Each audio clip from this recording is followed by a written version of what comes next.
Selon moi, un bon joueur de cécifoot, c'est pas simplement celui qui écoute, c'est aussi celui qui anticipe une course, qui anticipe une trajectoire, qui anticipe une conduite de balle, qui intervient au bon moment sur une bonne action, aussi bien défensive qu'offensive.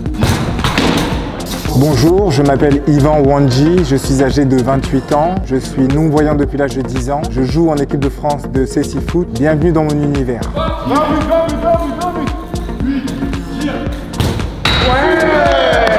Le cécifoot, c'est du football adapté pour les personnes atteintes de cécité. C'est du foot à 5. Lorsqu'on joue en termes de rythme et d'intensité, ça se rapproche beaucoup du foot en salle ou du handball. Seul le gardien de but est voyant. On joue avec des cages de hockey, c'est des cages un peu plus grandes que des cages de handball. Le gardien, comme il est voyant, il n'a que 2 mètres de surface. Il n'a pas le droit d'aller au-delà pour arrêter un ballon. Et les joueurs de champ portent tous un bandeau sur les yeux parce que parmi nous, il y a des mâles et des non-voyants. Pour une équité, on a tous le bandeau, sauf le 5e joueur, le gardien qui lui est voyant. Pour visualiser le ballon fait du bruit, nous permettant de l'entendre lorsqu'il est en mouvement sur le terrain. Lorsque je suis né, je voyais. J'ai grandi en étant voyant et à l'âge de 10 ans, j'ai eu ce qu'on appelle un décollement de la rétine. Donc je suis devenu non-voyant. Je ne connaissais pas du tout le milieu du handicap. Je ne savais pas qu'il était possible de vivre en ne voyant pas. Je ne savais pas que ne pas voir existait.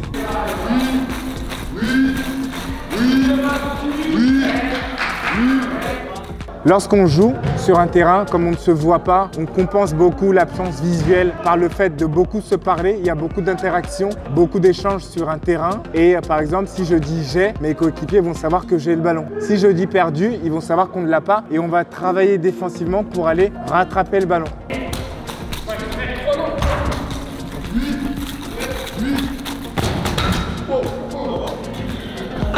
Voilà, ça secoue. C'est le risque du métier. Donc j'ai encore un petit reste visuel qui me permet de voir encore un petit peu la lumière et les ombres. Je fais du cécifoot maintenant depuis un peu plus de 2 ans et j'évolue en tant que défenseur. Moi aussi j'étais voyant comme Yvon, j'ai perdu la vue à l'âge de 14 ans, j'avais pas de problème de vue avant et j'ai commencé le cécifoot en 2019. Il reste 4 minutes, allez Demba. Ce qui me plaît le plus dans le cécifoot, c'est à la fois cette cohésion sur et en dehors du terrain, cette communication, ces échanges, ces interactions et le fait de travailler ensemble, cette solidarité, ce respect. Et on s'épanouit sur un terrain et en dehors. Et le cécifoot, le fait d'en faire, ça nous permet déjà d'être mieux dans notre peau, dans notre corps et de montrer aussi aux gens, c'est une forme de revendication et ça permet de montrer aux gens que oui, on peut faire du sport quand on ne voit pas. Et ce que j'aime, c'est jouer, marquer, dribbler, faire des passes, jouer au football.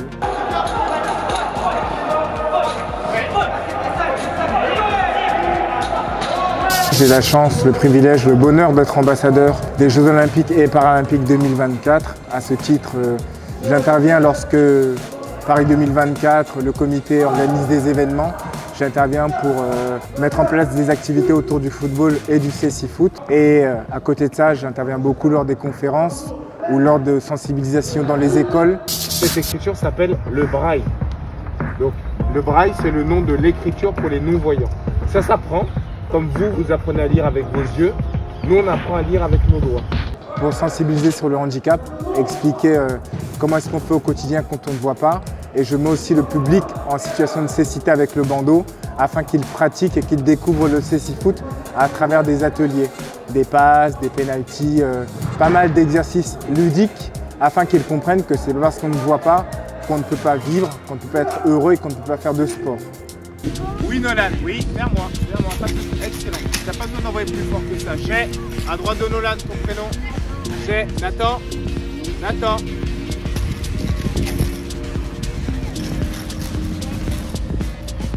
Oui Nathan, les qualités nécessaires pour être un excellent joueur de cécifoot sont l'écoute, la qualité de prise de balle, la technique, le fait de savoir gérer son ballon, le fait d'écouter ses coéquipiers, le fait de savoir dribbler, faire une bonne passe ou faire un tir à un bon moment. Savoir quoi faire à quel moment. 6, 3, 3. Aïe aïe aïe. Si vous avez besoin de vous adresser à un non-voyant, ne vous bridez pas, allez-y. Si vous souhaitez l'aider ou l'orienter, posez-lui la question, demandez-lui s'il a besoin d'aide ou d'un renseignement. Mais ne vous dites pas, il ne voit pas donc il ne sait pas. Ne partez pas du principe qu'on est incompétent. Allez vers nous en vous disant qu'on a des compétences, mais que peut-être que par moment on a des besoins et des envies. Voilà, c'est important d'avoir un regard différent, un regard sur le handicap avec de l'aptitude et non pas un regard en ayant de la compassion ou de la pitié. Ouais, attends, j'y vais. Il reste 2 minutes. C'était Yvan Wandji, vous étiez au cœur du Cécifoot, dans mon univers. On a un univers dans lequel on est, mais on vit avec tout le monde. Partagez au maximum les gars, parlez du Cécifoot autour de vous et n'oubliez pas les gars, restez déter comme moi, déterminés comme jamais. On baisse jamais les bras, toujours vers l'avant, peu importe ce qu'on a, peu importe l'état dans lequel on est, on reste fier et avec des compétences.